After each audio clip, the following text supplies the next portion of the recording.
पर्यावरण को बचाने की मुहिम के अंतर्गत इको फ्रेंडली वाहनों की शुरुआत सहारा इंडिया ने की है। लखनऊ में करीब 2.5 साल पहले सहारा इवॉल्व्स की शुरुआत हुई।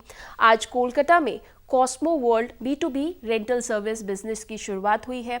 सहारा इवॉल्व्स और लोडेक्स की साझेदारी से 5000 इलेक्ट्रिकल 3 व्हीलर्स को 2021 में सड़क पर उतारने की योजना है। पेट्रोल और डीजल की बढ़ती कीमतों को देखते हुए इसे पॉकेट फ्रेंडली भी कहा जा सकता है, क्योंकि 1 किलोमीटर का सफ़र इसमें सिर्फ 20 पैसे में पूरा किया जा सकता है। आजकल ज़्यादातर ई रिक्शा में लेड एसिड चार्जर बैटरी का इस्तेमाल किया जाता है, जबकि इसमें लिथियम आयन चार्जर बैटरी का इस्तेमाल हुआ है। सहारा इवॉल्व्स के CEO डॉक्टर आदित्य बनर्जी ने अपनी शुभकामनाएं देते हुए कहा कि सहारा इवॉल्व्स और लोडेक्स की साझेदारी EV लॉजिस्टिक्स बिजनेस के क्षेत्र में मील का पत्थर साबित होगा। उन्होंने कहा कि इस क्षेत्र में काफ़ी अवसर है और इसका हमें फ़ायदा मिलेगा। सहारा इवॉल्व्स की वाइस प्रेसिडेंट खुशबू गोयल ने इलेक्ट्रॉनिक व्हीकलों की खासियत बताई। उन्होंने कहा कि ये इको फ्रेंडली होने के साथ साथ पॉकेट फ्रेंडली भी है। साथ में इसका उत्पादन से लोगों को रोजगार मिलेगा। सहारा समय के एडिटर भूपेश कोहली ने सहारा इवॉल्व्स की वाइस प्रेसिडेंट खुशबू गोयल और लोडेक्स के CEO अमित अरोड़ा से खास बातचीत की है। आइए सुनते हैं।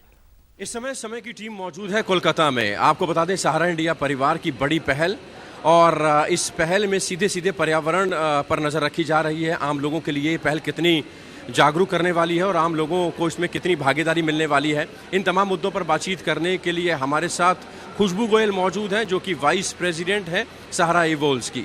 बात करेंगे। खुशबू, बहुत स्वागत है आपका। Thank you so much. समझना चाहेंगे क्या इवेंट है, कितना बड़ा ये इवेंट है? जी, तो आज हम लोगों को सहारा इवॉल्व्स जो हमारा ब्रांड है उसको लगभग 2.5 साल हो गया जो हमने लॉन्च किया था लखनऊ में। हम लोग B2C में पहले काम करते थे। हमने बहुत सारे 2 wheeler scooters and all we have sold in 2.5 years। तो ऑनरेबल सहारा श्री जी का विजन जिससे हमने शुरुआत करी थी कंपनी की, वो ये था कि ऑब्वियसली हमें एनवायरनमेंट के लिए काम करना है। इतना ज़्यादा पॉल्यूशन है इंडिया के अंदर, जिसको हमें कम करना, जितना हम अपना सहयोग दे सकते हैं उसके अंदर, और एक इको फ्रेंडली प्रोडक्ट लेके आना मार्केट के लिए जिसमें आपका पैसा भी कम लगता है। ऑब्वियसली पेट्रोल में ज़्यादा पैसा है, पॉल्यूशन है, तो उससे हमने इलेक्ट्रिक व्हीकल लॉन्च किया। आज जो हम एक अपना ये इवेंट कर रहे हैं, ये हम B2B रेंटल्स हम लोगों ने लॉन्च किया है, जिसके अंदर हम देख पा रहे हैं पीछे ये लोडर्स हैं जो हमने B2B रेंटल के लिए हमने लॉन्च किया है। तो लगभग 5000 गाड़ियाँ हम 2021 में हम लोग रोड पे लेके आएंगे, जिसमें हम आप पीछे मॉडल देख पा रहे हैं।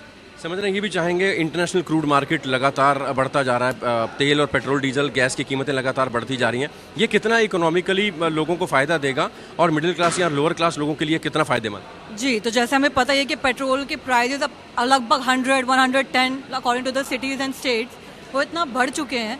तो हम लोगों का 20 पैसा पर kilometre. So when you charge, आप अपना स्कूटर या कुछ भी चार्ज करते हैं घर पे इलेक्ट्रिक व्हीकल, तो आपको सिर्फ 20 पैसा खर्च होता है 1 किलोमीटर रन करने का।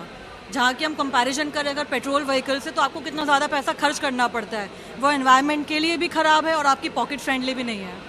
सहारा इंडिया परिवार हमेशा से आम लोगों की सोचता है, गरीब परिवारों की सोचता है, मध्यम वर्ग परिवारों की सोचता है, और उसी का ये नतीजा है कि ये आजीविका का साधन भी बन सकते हैं। बिल्कुल, जैसे कि अब तो हमने B2B रेंटल लॉन्च किया है लोडर्स के अंदर।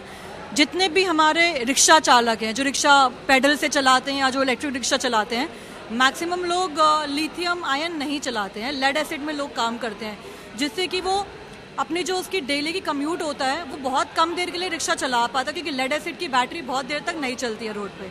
हम लोगों ने प्लान किया कि हम उनको स्वैपेबल बैटरीज देंगे और हम उनको लिथियम आयन प्रोवाइड करेंगे, जिससे उनका रोजगार बढ़ पाएगा। वो ज़्यादा लंबे समय तक अपना रिक्शा चला पाएंगे। लंबे समय तक रिक्शा चलाएंगे तो वो ज़्यादा आमदनी कर पाएंगे। हम लोगों का पायलट प्रोजेक्ट लखनऊ में शुरू होने जा रहा है, और हम सिर्फ 2 व्हीलर और 3 व्हीलर की कंपनी नहीं है। Sahara evolves is a ecosystem brand, so we are working on a ecosystem. हम लोग काफ़ी जगह अपने चार्जिंग स्टेशंस लगाने वाले हैं। Lucknow being our home town of Sahara, वहीं पे हम अपना पायलट प्रोजेक्ट भी बहुत जल्दी शुरू करने वाले हैं। और कौन कौन से लोग इन्वॉल्व हैं इसमें, उनका क्या योगदान रहेगा? हमारे साथ मिस्टर अमित अरोड़ा जी हैं जो CEO हैं लोडेक्स के, जिनके साथ हमारी कोलैबोरेशन है। तो I would like to introduce. किस तरीके का ये प्रोजेक्ट, और सहारा इंडिया परिवार के साथ आप भी कदम के साथ कदम मिलाकर चल रहे हैं? ये B2B और B2C ऑन डिमांड लॉजिस्टिक्स का प्रोजेक्ट है, जिसमें सहारा परिवार के सहारा इवॉल्व्स कंपनी से हम लोग 5000 गाड़ियाँ 2021 में हमारे लोडेक्स प्लेटफॉर्म पर डालेंगे, और वो गाड़ियाँ हम लोडेक्स के फॉर्म में ऑपरेट करेंगे B2C और B2B में किसी को भी लास्ट माइल और फर्स्ट माइल में जो लॉजिस्टिक्स की रिक्वायरमेंट होती है, जैसे ई कॉमर्स कंपनीज हैं, किसान है, मंडी के लोग हैं, फैक्ट्री ओनर्स है, APMC वेजिटेबल मंडीज है, और उसके अलावा ऑन डिमांड में हाउस होल्ड और स्टूडेंट्स हैं। तो उन लोगों को हम अपनी मोबाइल ऐप और टोल फ्री नंबर के थ्रू ऑन डिमांड लॉजिस्टिक्स के लिए गाड़ियाँ ऑपरेट करवाते हैं। क्या खूबियाँ एक बार फिर से समझना चाहेंगे संक्षेप में आपसे, इन गाड़ियों की खूबियाँ क्या हैं? जनरली जो लोडर्स होते हैं उनकी कैपेसिटी बहुत ज़्यादा नहीं होती है, तो ऑब्वियसली इलेक्ट्रिक व्हीकल होने के कारण आपकी ये पॉकेट फ्रेंडली रहेगी। 700 kgs इसमें आप लोड ले सकते हैं, जो कि अप्रूव है। आप उससे ज़्यादा भी डाल सकते हैं, बट 700 kgs ये ईजिली बेयर करता है। तो जैसे कि हमारे लास्ट माइल डिलीवरी पार्टनर्स हैं, जैसे अमेजोन है, जोमेटो है, फ्लिपकार्ट है, जिन लोगों को बड़े एक लोडर की ज़रूरत पड़ती है कमर्शियल व्हीकल के लिए, तो आई थिंक उन लोगों के लिए इलेक्ट्रिक व्हीकल इस वाली फॉर्म में बहुत लाभदायक रहेगा, बिकॉज वो अपना पॉकेट फ्रेंडली अपना पैसा भी सेव कर पाएंगे, अपना माल भी पहुंचा पाएंगे और पैसा भी सेव कर पाएंगे। हमसे बातचीत करने के लिए बहुत बहुत शुक्रिया खुशबू। तो सहारा इंडिया परिवार की एक नई मुहिम है, और जिसमें खासकर कमज़ोर वर्ग या मध्यम वर्ग के लोगों का खास ध्यान रखा गया है। जो लोग पैदल चलते हैं उनको कितनी सहूलियत मिलने वाली है, ये आने वाला वक्त बताएगा, और कहीं ना कहीं अर्थव्यवस्था पर भी, भारत की अर्थव्यवस्था को भी इससे फ़ायदा पहुंचने वाला है। इस समय अपने कैमरामैन मनु के साथ मैं भूपेश कोहली, कोलकाता से।